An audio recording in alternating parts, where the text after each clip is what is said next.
ನಾನು ನಿಮ್ಗೆ ಇಷ್ಟೇ ಹೇಳೋದು ಸರ್. ನಾನು ಹಿಂದೆನೂ ಹೇಳಿದೆ, ಕಳೆದ ವಾರನೂ ಹೇಳಿದೆ, ನೀವು ಇಲ್ಲಿಗೆ ನಿಲ್ಲಲ್ಲ ಸರ್. ನಿಮ್ಮ ಮಗನ ರಾಜಕೀಯ ಭವಿಷ್ಯಕ್ಕೋಸ್ಕರ ಪ್ರತಾಪ್ ಸಿಂಹನ್ನ ಎಲ್ಲ ರೀತಿಯಲ್ಲೂ ಕೂಡ ತುಳಿಯೋದಕ್ಕೆ ನೀವು ಪ್ರಯತ್ನವನ್ನು ಮಾಡ್ತೀರಿ.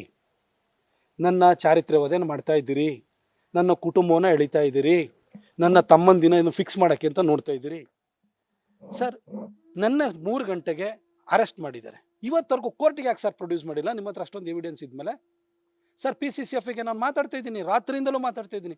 ಈಗ ಕರ್ಕೊಂಡು ಹೋಗ್ತೀವಿ. ನಿಮ್ಮ ತಮ್ಮನಿಗೆ ಏನು ನಾವೇನು ತೊಂದರೆ ಕೊಡಲ್ಲ. ಅಲ್ಲ, ತೊಂದರೆ ಕೊಡಲ್ಲ ಅಂದಮೇಲೆ ಇಷ್ಟೊತ್ತವರೆಗೂ ಯಾಕೆ ಇಟ್ಕೊಂಡಿದ್ದೀರಿ ಸರ್? ಯಾವ ಒತ್ತಡವನ್ನು ಹೇಳಲಿಕ್ಕೆ ಅಂತ ಹೊರಟಿದ್ದೀರಿ ಸರ್? ಸರ್, ಇವಾಗ ನನ್ನ ತಮ್ಮ ಆಯಿತು, ಕಳೆದ ಸರಿ ನನ್ನ ಮೇಲೆ 2 ಕ್ರಿಮಿನಲ್ ಪ್ರಕರಣ ಹಾಕಿದ್ರು, ಹುಣಸೂರಿನ ಹನುಮಾನ್ ಜಯಂತಿನ ಇಟ್ಕೊಂಡು. ಸರ್, 2 ಕ್ರಿಮಿನಲ್ ಪ್ರಕರಣ. ಅವತ್ತೇ ನನ್ನನ್ನು ರಾಜಕೀಯವಾಗಿ ಮುಗಿಸೋದಕ್ಕೋಸ್ಕರ ಕ್ರಿಮಿನಲ್ ಪ್ರಕರಣನ ದಾಖಲು ಮಾಡಿರಿ. ಅಡಿಷನಲ್ SP ಕಾಲ ಮೇಲೆ ನಾನು ಇನೋವಾ ಕಾರ್ ಹಚ್ಚಿದ್ದೀರಿ ಅಂತ ಹೇಳ್ಬಿಟ್ಟು ನನ್ನ ಮೇಲೆ ಸುಳ್ಳ ಕೇಸ್ ಹಾಕ್ತಿದ್ರಿ ನೀವು. ಅವತ್ತು ನನ್ನನ್ನು ಮುಗ್ಸಕ್ಕೆ ನೋಡಿದ್ರಿ, ಆಗಲಿಲ್ಲ. ಮೈಸೂರು ಮತ್ತು ಕೊಡಗಿನ ಜನ ನನ್ನ ಕೈ ಹಿಡಿದು 2019ರಲ್ಲೂ ಗೆಲ್ಲಿಸಿದ್ರು. ಇವಾಗ ನಿಮಗೆ ನಿಮ್ಮ ಮಗನ ಅಸೆಂಬ್ಲಿ ಸೀಟನ್ನು ತೆರವು ಮಾಡಿಕೊಟ್ಟು ನಿಮಗೆ ಬಿಟ್ಕೊಟ್ಟಿದ್ದೇನೆ. ಈಗ ನಿಮ್ಮ ಮಗನ ರಿಹ್ಯಾಬಿಲಿಟೇಟ್ ಮಾಡಬೇಕು ಸರ್. ನಿಮ್ಮ ಮಗನ ಭವಿಷ್ಯಕ್ಕೋಸ್ಕರ ನನ್ನ ಕುಟುಂಬನೂ ಕೂಡ ನೀವು ಮುಗ್ಸಕ್ಕೆ ಹೊರಟಿದ್ದೀರಿ ಸರ್.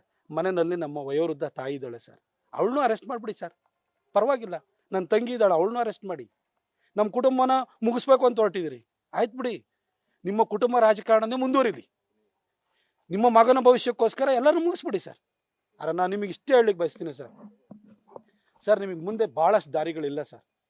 ನನ್ನನ್ನು ನಿಮ್ಮ ಕೈಲಿ ಸೋಲ್ಸೋದಕ್ಕೆ ಕೊಡಗು ಮೈಸೂರಿನ ಜನ ಬಿಡಲ್ಲ ಸರ್. ಆ ತಾಯಿ ಚಾಮುಂಡಿ, ಕಾವೇರಿ ತಾಯಿ ಬಿಡಲ್ಲ ಸರ್.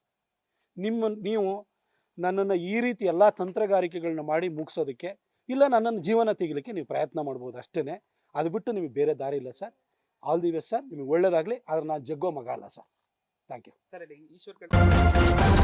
ನ್ಯೂಸ್ ಫಸ್ಟ್, ನಿರ್ಭೀತಿಯಿಂದ ನಿಮ್ಮ ಪರವಾಗಿ.